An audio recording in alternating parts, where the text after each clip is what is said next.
Selamat pagi, anak-anak MEM semua. Selamat berjumpa kembali kita pada pertemuan kedua prakarya kelas 7. Hari ini Selasa, tanggal 28 Juli 2020. Anak-anak, kita berjumpa kembali dengan pembelajaran jarak jauh. MEM harap kita semua dalam keadaan sehat ya. Anak-anak MEM semua, sebelum kita melanjutkan pelajaran ini, terlebih dahulu kalian berdoa, lalu isi absen kelas lewat WA, nanti akan MEM edarkan. Lalu tolong disimak dengan baik. Untuk hari ini, tujuan pembelajaran kita adalah 1. Menjelaskan keragaman karya kerajinan dari bahan serat sebagai ungkapan rasa bangga dan wujud rasa syukur kepada Tuhan dan bangsa. Yang kedua, memahami pengertian sejarah, jenis, sifat, dan karakteristik dari bahan serat berdasarkan rasa ingin tahu dan peduli pada lingkungan. Yang ketiga, mengalami teknik pengolahan, proses produksi, pembuatan, serta kemasan bahan serat berdasarkan karakter yang dapat dikembangkan sesuai dengan kebutuhan wilayah setempat. Yang keempat, merancang, membuat, menguji, dan mengkomunikasikan produk kerajinan bahan serat daerah setempat berdasarkan teknik dan prosedur yang tepat menurut orisinalitas ide dan cita rasa estetis diri sendiri dengan disiplin dan tanggung jawab. Anak-anak, lanjutan minggu lalu kita masuk pada pengolahan bahan serat. Nah, pengolahan bahan serat ini dapat dilakukan secara manual maupun menggunakan mesin. Langkah-langkahnya adalah yang pertama pemintalan benang, yang kedua penggulungan benang, yang ketiga pencelupan warna, yang keempat penenunan benang menjadi kain. Nah, sekarang kita lihat proses produksi kerajinan bahan serat. Teknik-teknik dasar dalam keterampilan kerajinan tekstil yang dapat digunakan untuk memproduksi kerajinan ikat celup, mekrem, dan tapestri adalah menenun, menjahit, mengikat. Selanjutnya, produk dan proses kerajinan dari bahan serat. Syarat-syarat perancangan benda kerajinan itu adalah kegunaan, kenyamanan, keluasan, keamanan, dan keindahan. Nah, kita lihat bagaimana produksi kerajinan serat tumbuhan. Yang pertamanya itu bahan serat tumbuhan. Bahan serat alam dari tumbuhan yang dapat diolah menjadi produk kerajinan. Pengolahan yang dilakukan cukup sederhana, yaitu dikeringkan secara alami dengan sinar matahari langsung. Contohnya, serat pelepah pisang, serat daun pandan, serat eceng gondok. Bahan-bahan serat alam dapat menghasilkan produk kerajinan tangan yang beraneka ragam. Misalnya, tas, dompet, topi, alas meja, dan tempat lampu. Teknik pembuatan kerajinan dari serat alam ini sebagian besar dibuat dengan cara dianyam. Namun, ada juga yang menggunakan teknik tempel atau jahit. Nah, kita lihat lagi produk kerajinan serat hewan.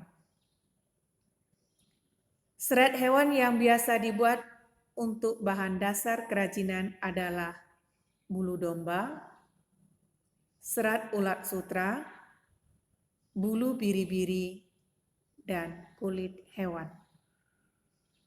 Bulu domba memiliki ketebalan yang cukup untuk dibuat kerajinan fashion seperti syal, baju hangat, kaos kaki, rompi, topi, sepatu, dan tas. Ada pula yang dibuat menjadi sarung bantal, kursi, dan taplak. Daerah penghasil bulu domba sebagai produk kerajinan diantaranya adalah Tapos Indramayu. Perajin daerah ini menyulap bulu domba menjadi hiasan yang menarik dan kreatif. Bahan serat dari hewan yang dapat diolah menjadi produk kerajinan yaitu yang pertama kita lihat pengolahannya itu dilakukan dengan sangat sederhana, yaitu dikeringkan secara alami dengan sinar matahari langsung, seperti serat wol dari bulu domba, serat sutra dari kepompong ulat sutra, serat dari bulu alpaca. Dengan beberapa tahap pengolahan seperti pencukuran, pembersihan, dengan cara pencucian, pengeringan, dan kemudian dipintal. Hasil dari pemintalan diperoleh benang yang dapat dijadikan sejumlah produk yang bernilai jual tinggi. Produk yang dihasilkan dari bulu domba sering diolah dengan teknik tenun. Serat bulu domba atau wol memiliki kelebihan, di antaranya berat, hangat, dan halus. Oleh sebab itu, bahan serat ini cocok dimanfaatkan sebagai produk fashion. Nah, kita masuk pada kemasan. Kemasan ini itu merupakan bagian penting dari sebuah karya. Saat ini kemasan sebuah produk ikut menentukan apakah produk itu layak dikatakan memiliki kualitas lebih atau biasa saja. Bentuk kemasan sangat membantu sebuah produsen mengenal produk. Jadi, kemasan itu memiliki 4 fungsi. Yang pertama, untuk menjual produk. Yang kedua, untuk melindungi produk. Yang ketiga, memudahkan penggunaan produk. Yang keempat, memperindah penampilan produk. Bahan dasar dari kemasan itu sendiri sangat bervariasi, seperti logam, plastik, kayu, serat alam, kardus, kaca, dan mika. Pilihan bahan kemasan harus disesuaikan dengan jenis produk kerajinan yang akan dikemas. Penting untuk dipahami bahwa produk yang diperuntukkan dijual maka kemasan harus lebih berguna untuk melindungi keamanan karya dari kerusakan. Sedangkan jika untuk dipamerkan, maka kemasan lebih berfungsi sebagai penunjang produk utama. Nah, anak-anak, untuk pertemuan kita yang kedua ini memberikan tugas yang pertama, tuliskanlah syarat-syarat perancangan benda kerajinan. Yang kedua, apa fungsi utama dari kemasan? Yang ketiga, jelaskanlah apa bahan dasar dari kemasan. Yang keempat, sebutkan serat alam yang bisa digunakan untuk membuat kerajinan anyaman. Jadi, apa saja serat alam yang bisa dibuat untuk menjadi kerajinan anyaman. Yang kelima, apa yang dimaksud dengan kerajinan jahit perca? Nah, untuk tugas keterampilan ini kita mengambil dari kain perca.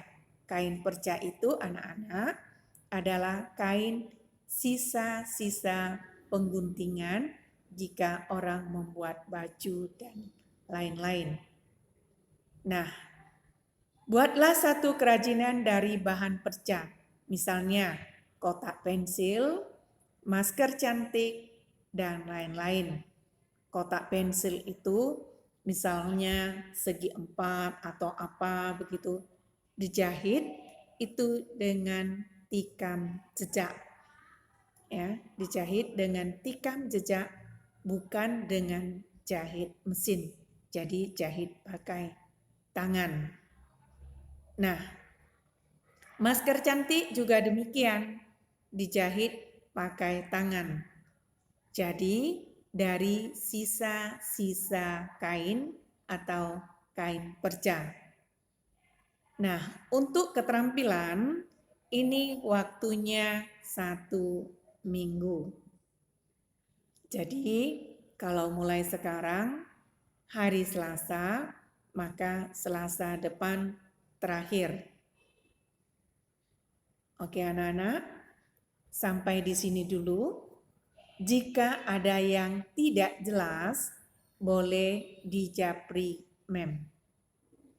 Nah, sekali lagi Mem ingatkan untuk mengumpulkan tugas.